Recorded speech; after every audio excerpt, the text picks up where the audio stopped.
Woman in Davenport struggled with COVID-19 and its effects for 8 weeks.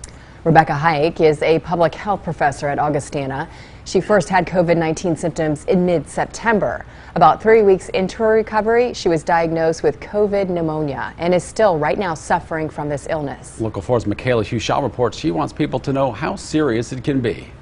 Rebecca Hike's 8-week road to recovery has been far from easy. I'm still hoarse and struggling with shortness of breath and dizziness, headaches. She luckily wasn't hospitalized, but as someone with asthma, she says her lungs have suffered. I started on breathing treatments every 4 hours here at home, and actually I'm still on breathing treatments every 4 hours from 7 a.m. to 11 p.m.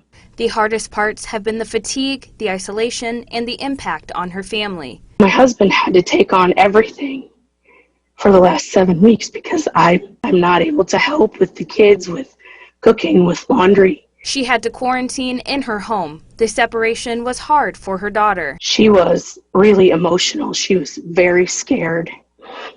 And I couldn't hug her. I couldn't hug her because I was isolated and I couldn't get close to her. As a parent, that is one of the worst things. She's documented her journey with this Facebook page called Your Friendly Neighborhood Epidemiologist. The professor is using this as a teaching moment, sharing journal entries, updates, and facts. Overall, she wants people to think about the many impacts the virus has on our lives. This pandemic, this illness is something that affects every aspect of our well-being.